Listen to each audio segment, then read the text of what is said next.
नमस्कार, मी नवनाथ आणि तुम्ही पाहताय पुणे लोक। आता आपण काँग्रेस भवनच्या कार्यालयाच्या आवारामध्ये आहोत आणि इथं काँग्रेसचे सगळे कार्यकर्ते आपल्या सोबत आहेत। कार्यकर्त्यांशी संवाद साधूयात की आगामी महानगरपालिका निवडणुकीच्या तोंडावर त्यांच्या काय भावना आहेत, की राजकीय उलथापालथ होत आहेत, सगळ्या पक्ष युत्या आघाड्या सगळ्या सुरू आहेत। त्या युत्या आघाड्यांच्या तोंडावरती आपल्या सोबत इथले काही काँग्रेसचे कार्यकर्ते। दादा, की तुम्ही कसं बघताय की महानगरपालिकेच्या निवडणुका सुरुवात होत आहेत आणि या निवडणुकींच्या तोंडावरती कालच राष्ट्रवादी काँग्रेसचे शहराध्यक्ष जे प्रशांत जगताप यांनी राजीनामा दिला आहे आणि त्यांनी दोन्ही राष्ट्रवादी एकत्र येण्यासाठी विरोध दर्शवला आहे।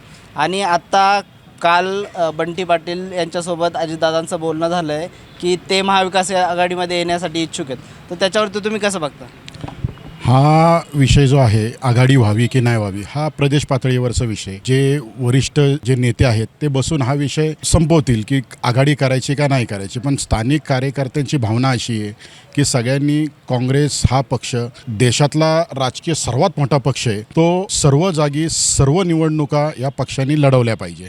कुठंही आघाडी व्हावी नाही। आपला प्रत्येक प्रभागात 4ही उमेदवार आपले काँग्रेस पक्षाचे दिले पाहिजे, अशी सर्व कार्यकर्त्यांची भावना आहे। की आघाडीत न जाता होतं काय, आघाडीत आत्ता जातात, आत्ता करतील, आघाड्या करतील, सगळे करतील, पण हे आघाडी निवडणुका झाल्यानंतर राहणार का आपल्या जीवावरती, आमच्या जीवावरती दुसरे नगरसेवक निवडून आणायचे आणि नंतर परत त्यांच्याच मांडीला मांडी लावून बसायची। त्यामुळं कार्यकर्त्यांच्या भावना दुखतील। जे कार्यकर्ता हा खाली गल्लीपासून वरतीपर्यंत काम करतोय, ग्राउंड लेवलपासून काम करतोय, त्याची जी भावना असते ती भावना दुखवली जाते की नंतर हीच लोक जाऊन सत्तेमध्ये बसतील। तसं झालं तर मग कार्यकर्त्यांचं काय? मग तुमची भावना अशी आहे की काँग्रेसनी पुण्याची महानगरपालिका ही इंडिपेंडंट लढली पाहिजे? लढलीच पाहिजे।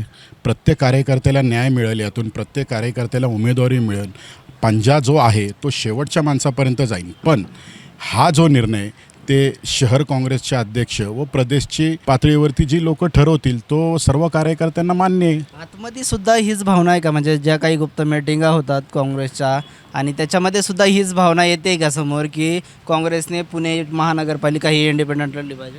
सर्व फक्त तुमचा एक नाही, सर्व कार्यकर्त्यांच्याच भावना आहेत की लढली पाहिजे, इंडिपेंडन्स लढली पाहिजे, एकला गेलं पाहिजे। आत्ता तुम्ही बघितलं असेल नगरपरिषद नगरपालिकेच्या ज्या निवडणुकाचा निकाल लागला, काँग्रेसने एकटे लढून 41 नगराध्यक्ष, 1006 नगरसेवक निवडून आले।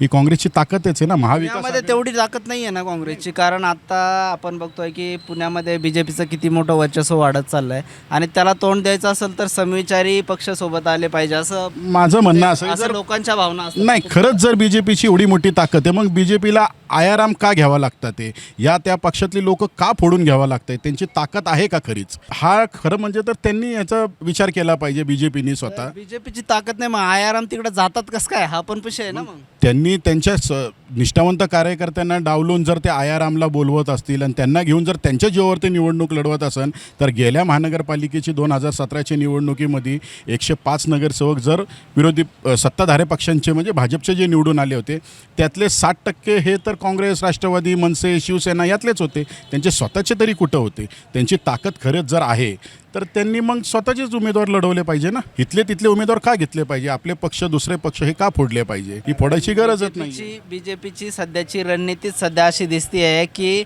जे काही स्ट्रॉंग लीडर आहेत तेच घ्यायचे आणि पूर्ण ती एरिया काबीज करायचा आणि तोच एरिया काबीज करून बीजेपी आता सत्तेवरती बसलेली आहे। आणि इथल्या कार्यकर्त्यांचं मत असं आहे की बीजेपी आयाराम का घेते? त्याचं उत्तर सुद्धा हेच आहे की बीजेपीला जो कोणी विनिंग कॅन्डिडेट आहे तो हवा असतो आणि तो विनिंग कॅन्डिडेट आल्यानंतर ते सत्ता स्थापन करतात, हे जगजाहीर आहे। त्यामुळं तुम्ही आयाराम तिकडे जातात, पण तुमच्याकडनं आयाराम तिकडे का जातात हाही मोठा प्रश्न आहे। काँग्रेसने याच्यावर सुद्धा विचारमंथन करायला हवं। अशाच बातम्या बघण्यासाठी बघत राहा पुणे लोक।